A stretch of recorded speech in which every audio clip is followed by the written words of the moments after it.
Hi students, welcome to GATE academy 2.2। कैसे हैं आप लोग?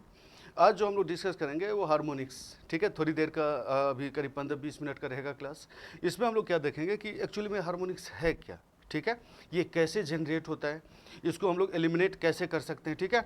तो और कितना गवर्नमेंट के तरफ से जो इंडस्ट्री में कितना % हार्मोनिक्स रहना अलाउड है, ये सब चीज़ हम लोग देखेंगे। तो आप लोग रहना लास्ट तक, देखना आप लोग इसको अच्छे से। और जो भी डाउट हो तो आप पूछना उसमें कमेंट सेक्शन में भी, या फिर टेलीग्राम में भी आप मेरे एडिट हो सकते हो, तो वहाँ पे भी आप पूछेगा टैग करके, ठीक है। और या तो कमेंट सेक्शन में पूछ लेना आप। देखो हार्मोनिक्स बेसिकली होता क्या है। हार्मोनिक्स, इसमें सब कुछ हम लोग डिस्कस करने वाले हैं, हर चीज़। तो एकदम आराम से समझिएगा आप, है ना। आपको पता है कि जो जनरेशन हो रहा है फ्रीक्वेंसी, वो कितने पे हो रहा है, जो मतलब वोल्टेज या करंट का जनरेशन हो रहा है वो 50 हर्ट्ज पे हो रहा है इंडिया में, है कि नहीं। तो जो मतलब जैसे 50 हर्ट्ज पे जनरेट हो रहा है वोल्टेज और करंट, एसी जनरेट होता है ना, एसी वोल्टेज या एसी करंट जनरेट होता है 50 हर्ट्ज पे, ठीक है। तो कोई भी अगर वोल्टेज या करंट, साइनसॉइडल वोल्टेज या करंट, अगर वो कुछ इस टाइप का रहे, है ना, मतलब इसका फ्रीक्वेंसी क्या रहे, 50 हर्ट्ज रहे, इसका फ्रीक्वेंसी 50 हर्ट्ज रहे, ठीक है। इसका फ्रीक्वेंसी 50 हर्ट्ज रहे, मतलब इसका जो टाइम पीरियड है यहाँ से यहाँ तक 1/50 मतलब 20 मिली सेकेंड, ठीक है। अगर ये ऐसा रहे, है ना, तो ये है परफेक्ट एसी, हम लोग इसको बोलते हैं, ठीक है। परफेक्ट एसी या प्योर साइनसॉइडल वेव, इसमें कोई हार्मोनिक्स नहीं है, समझ रहे मेरी बात। लेकिन अगर इसके अलावा कुछ अगर रहे, है ना, समझ लो, इसके अलावा अगर कुछ रहे तो उसमें हम लोग बोलते हैं कि भाई कुछ ना कुछ इसमें हार्मोनिक्स होगा, ठीक है। जैसे कि आप देखिए, इन्वर्टर का आउटपुट आप जानते होंगे, पावर इलेक्ट्रॉनिक्स में पढ़ते हैं ना आप लोग, इन्वर्टर। तो इन्वर्टर का आउटपुट जो होता है वो कुछ इस टाइप का होता है, शायद आप जानते होंगे। इन्वर्टर का आउटपुट अगर आप देखेंगे तो कुछ इस टाइप का होता है।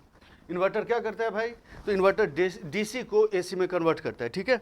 तो ये देखो, आप अगर देखेंगे तो ये और ये आपको सेम लग रहा है क्या, ये दोनों सेम तो नहीं लग रहा है। तो जब ये दोनों सेम नहीं लग रहा है, इसका मतलब है कि ये जो है ना, इसमें कुछ ना कुछ हार्मोनिक्स रहेगा, समझ रहे मेरी बात, इसमें कुछ ना कुछ हार्मोनिक्स रहेगा। अब ऐसा है, जैसे अभी हम आपसे बोले ना कि 50 हर्ट्ज, तो वो सप्लाई की बात कर रहे थे हम, है ना। अब जैसे इन्वर्टर को स्विचिंग कर रहे हैं हम लोग, तो उसके हिसाब से इतना आउटपुट आ रहा है, तो जो स्विचिंग फ्रीक्वेंसी इसका है ना, उतने ही स्विचिंग फ्रीक्वेंसी का जो एक साइनसॉइडल सिग्नल देगा उसको हम लोग फंडामेंटल बोल देंगे, ठीक है। मतलब जो फंडामेंटल या हार्मोनिक्स क्या होगा, कितना कौन सा हार्मोनिक्स होगा, वो डिपेंड करेगा स्विचिंग फ्रीक्वेंसी पे, ठीक है। खैर अभी देखो, जो अभी हम आपको बताने जा रहे हैं, ये जो है ये देखेंगे तो परफेक्ट साइनसॉइडल नहीं है। तो जब परफेक्ट साइनसॉइडल नहीं है तो इसका मतलब इसमें हार्मोनिक्स है। तो अब हम कैसे पता करें कि कौन सा हार्मोनिक्स है ना। तो इसके लिए आप जानते हैं कि फूरियर सीरीज है, लेकिन फूरियर सीरीज पे तो अभी हम लोग नहीं जाएंगे। हो सकता है कि बहुत सारे लोग नहीं पढ़े हो फूरियर सीरीज, तो हम आपको सिंपल करके इसको हम आपको बता दे रहे हैं कि देखो, अब ये जो इन्वर्टर का आउटपुट है इसमें भी हार्मोनिक्स रहेगा, है ना। कैसे भाई, कैसे, तो देखना आप, देखो इसको, मतलब परफेक्ट साइनसॉइडल है, मतलब ये चीज़, मतलब जितना फ्रीक्वेंसी इस इन्वर्टर का आउटपुट का है ना, उतने ही फ्रीक्वेंसी का परफेक्ट साइनसॉइडल रहेगा, तो वो रहेगा फंडामेंटल। तो ये फंडामेंटल है, ठीक है। फिर उसके बाद आप सपोज करिए, इसमें देखो ये और ये दोनों डिफरेंस है। हमको अल्टीमेटली इसको ऐसे ब्रेक करना है, मतलब साइनसॉइडल के फॉर्म में, जिससे कि हमारा रिजल्टिंग जो एक्चुअल आउटपुट है ना, वो कुछ इस टाइप का है। क्या हम बोले, इसको समझो अच्छे से। अब अगर मान लो ये फंडामेंटल हो गया, दिस इज फंडामेंटल, है ना। अब अगर मान लीजिए कि अगर ये इसमें थर्ड हार्मोनिक्स रहे, थर्ड हार्मोनिक्स मतलब क्या है, थर्ड हार्मोनिक्स मतलब हम इसको थर्ड हार्मोनिक्स क्यों बोल रहे हैं, तो देखेंगे आप, जो ये जो फंडामेंटल जो है, फंडामेंटल जो सिग्नल है, फंडामेंटल सिग्नल कहने का मतलब जो फ्रीक्वेंसी इसका, वही फ्रीक्वेंसी जिस सिग्नल का होगा वो हो जाएगा फंडामेंटल, है ना। अब इसको अगर देखेंगे, जो व्हाइट में हम बनाए हुए हैं, इसको अगर आप देखेंगे तो इसके एक टाइम पीरियड में ये इसका 3 पूरा साइकिल कंप्लीट हो रहा है। ये 1, ये यहाँ पे 2 और ये यहाँ पे 3, मतलब 3 साइकिल एक ही टाइम पीरियड में कंप्लीट हो रहा है। इसका मतलब ये क्या है, ये है थर्ड हार्मोनिक्स, है ना। अब अगर हम लोग देखेंगे कि इन दोनों को अगर ऐड करो, मतलब क्या कर रहे हैं हम लोग कि इसको इन सब में ब्रेक कर रहे हैं, ठीक है। तो अगर आप देखेंगे तो इसका जो कंप्लीट टोटल आउटपुट आएगा यहाँ पे, तो टोटल आउटपुट यहाँ पे, अब यहाँ पे क्या आना चाहिए, तो टोटल आउटपुट अगर आप देखेंगे यहाँ पे, तो ये क्या रहेगा, देखो यहाँ से यहाँ तक ऐड करेंगे, ये प्लस, तो ये इसका वैल्यू ऑब्वियसली ज़्यादा रहेगा। फिर उसके बाद देखेंगे ये प्लस और ये माइनस यहाँ तक, तो इसका वैल्यू थोड़ा सा कम होगा। फिर उसके बाद ये प्लस, तो ये इसका वैल्यू ये ऐसा रहेगा, कम रहेगा, मतलब ये यहाँ से यहाँ तक ऐसा हो गया। सिमिलरली ऐसा हो गया है ना। तो देखो ये ऑलमोस्ट इस रेक्टेंगुलर के टाइप का हो गया ना, ये फंडामेंटल और थर्ड हार्मोनिक्स का। तो ये इन दोनों को बस समेशन किए तो ऑलमोस्ट ऐसा हो गया है ना। तो ऐसे इसमें फिफ्थ हार्मोनिक्स भी अगर रहता, सेवेंथ हार्मोनिक्स भी रहता, सबको अगर आप ऐड कर देते तो ये पूरा का पूरा कंप्लीट हमारे पास ये ऐसा बन जाता है। ठीक है, ऐसा बन जाता हमारे पास। ठीक है, मतलब हम क्या बोलते हैं कि ये इन्वर्टर के आउटपुट में हमारा फंडामेंटल तो है ही, थर्ड हार्मोनिक्स भी है, फिफ्थ हार्मोनिक्स भी है, ये सब चीज़ें है ना। तो मतलब जहाँ पे आउटपुट प्योर साइनसॉइडल ना रहे, है ना, pure sinusoidal with same frequency, जो या तो सप्लाई का हो सकता है या इन्वर्टर में अगर जो ये फ्रीक्वेंसी है उतना सेम फ्रीक्वेंसी का, तो उसको हम लोग फंडामेंटल बोलेंगे। और उसका अगर इंटीग्रल मल्टीपल है, जैसे यहाँ पे ये थर्ड हार्मोनिक्स है ना, ये थर्ड हार्मोनिक्स है ना, तो इसको हम लोग बोलेंगे थर्ड हार्मोनिक्स है, मतलब ये थर्ड हार्मोनिक्स 3 टाइम्स फ्रीक्वेंसी है ना, तो ये हो गया थर्ड हार्मोनिक्स है ना। तो आई होप आपको ये समझ में आ चुका है हार्मोनिक्स क्या है बेसिकली। ठीक है, अब जैसे देखो हम क्या बोले, जहाँ पे प्योर साइनसॉइडल ना रहे वहाँ पे मतलब आप समझेंगे कि हार्मोनिक्स है। जैसे कोई नॉन लीनियर लोड है या कोई स्विचिंग डिवाइस है ना, जैसे थैरिस्टर का आउटपुट है या फिर डायक है, ट्रायक है, आईजीबीटी है, तो उन सब का आउटपुट अगर आप देखेंगे, आप पावर इलेक्ट्रॉनिक्स में जानते होंगे ना, तो उन सब का आउटपुट अगर आप देखेंगे ना, तो उन सब का आउटपुट प्योर साइनसॉइडल नहीं होता। समझ रहे मेरी बात? उन सब का आउटपुट प्योर साइनसॉइडल नहीं होता। जैसे थैरिस्टर कहीं पे लगा हुआ है, सपोज करो थैरिस्टर कहीं पे लगा हुआ है, थैरिस्टर कहीं पे लगा हुआ है, ये आर एल लोड है ना, तो इसका जो आउटपुट होता है, अरे ये V M sine omega T, अब समझना मेरी बात, अच्छे से समझने की कोशिश करना। इसका जो आउटपुट होगा, इसका जैसे ये सप्लाई वोल्टेज ये हो गया है ना, सप्लाई वोल्टेज ये हो गया, तो आउटपुट वोल्टेज यहाँ पे क्या होना चाहिए? आपको पता है कि थैरिस्टर को ट्रिगर करना होता है, तभी मतलब सेमी कंट्रोल डिवाइस है ना भाई थैरिस्टर, तो आपको इसको ऑन तो कंट्रोल कर सकते हैं, लेकिन इसका ऑफ होना आपकी कंट्रोल आप नहीं कर सकते कंट्रोल। ठीक है, तो इसको सपोज करो ऑन हम यहाँ पे किए, तो इसका जो आउटपुट वोल्टेज होगा कुछ इस टाइप का होगा, है ना। तो देखो आप, अगर इसका आउटपुट वोल्टेज इस टाइप का है, तो इसके लोड के अक्रॉस जो वोल्टेज आया हमारे पास, लोड के अक्रॉस जो वोल्टेज है हमारे पास, वो कुछ इस टाइप का है। क्या ये प्योर साइनसॉइडल है? क्या ये प्योर साइनसॉइडल है? तो क्योंकि ये प्योर साइनसॉइडल नहीं है, तो इसका मतलब इसमें हार्मोनिक्स है, इसके आउटपुट वोल्टेज में हार्मोनिक्स है कि नहीं? तो मतलब जहां पे प्योर साइनसॉइडल आउटपुट वोल्टेज ना है, वहां पे साइनसॉइडल मतलब जो है ना, वहां पे हार्मोनिक्स होगा। क्लियर है इतनी बात? तो जो जैसे अब देखो कहाँ का इंडस्ट्री में हार्मोनिक्स कहाँ पे रहता है, तो जैसे देखो इंडक्शन मोटर का आप स्पीड कंट्रोल करते हैं वेरिएबल फ्रीक्वेंसी ड्राइव से, आपको पता है।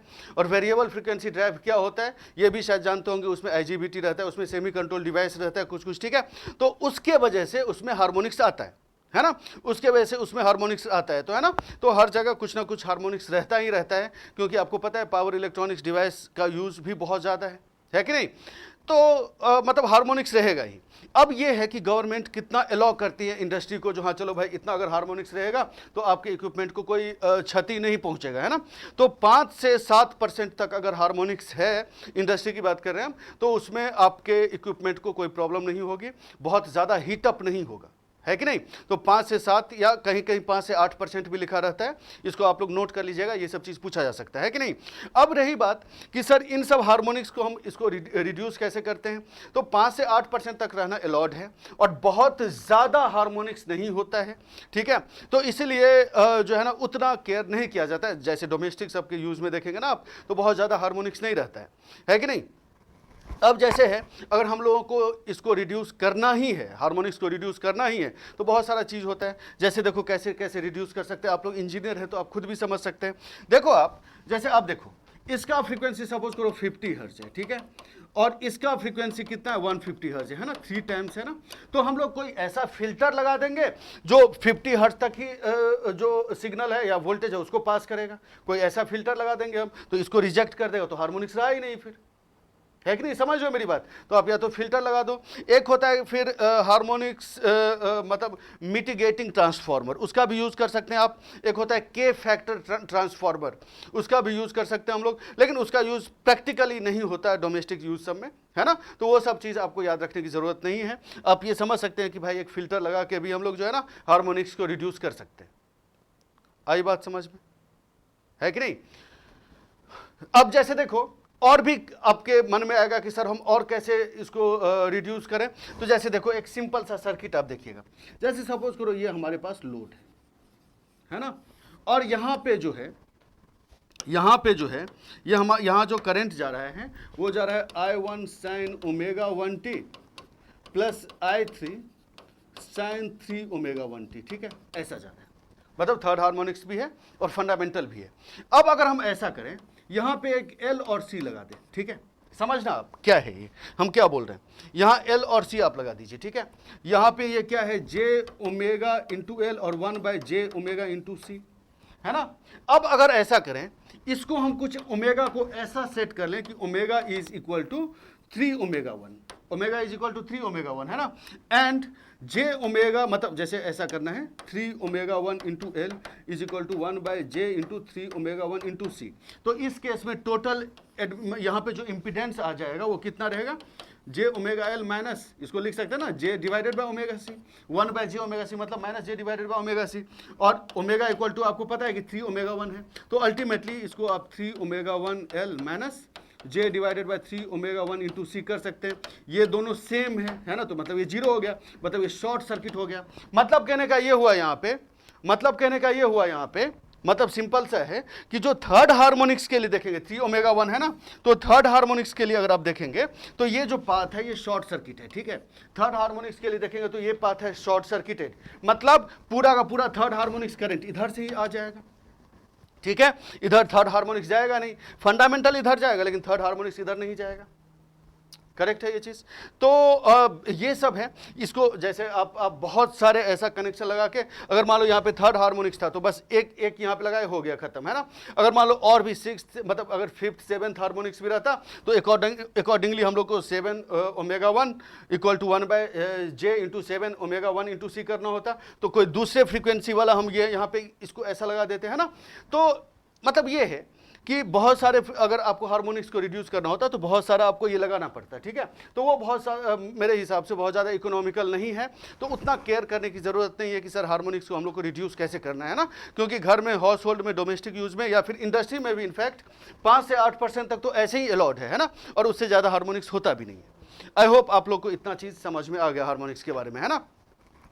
एक वीडियो हम और बनाएंगे इसमें हार्मोनिक्स पे कि मतलब जिसमें कि स्टार में और डेल्टा सब में हार्मोनिक्स को कैसे, मतलब लाइन में कौन सा हार्मोनिक्स रहता है कौन सा नहीं रहता है ना। और इसमें लोगों को कन्फ्यूज़न होता है, बहुत लोगों को ये लगता है कि जैसे सर डेल्टा कनेक्शन की बात करें अगर हम लोग, तो डेल्टा कनेक्शन में क्या होता है ना कि phase voltage equal to line voltage होता है, तो फेज में अगर थर्ड हार्मोनिक्स है तो मतलब लाइन में भी थर्ड हार्मोनिक्स होना चाहिए, तो नहीं होता लाइन में थर्ड हार्मोनिक्स। इसको एक्सप्लेन हम नेक्स्ट वीडियो में करेंगे, है ना। तो आई होप आपको हार्मोनिक्स क्या है ये आप लोग को समझ में आ चुका है अच्छे तरीके से, ठीक है। तो थैंक यू सो मच, मिलते हैं हम लोग नेक्स्ट वीडियो में।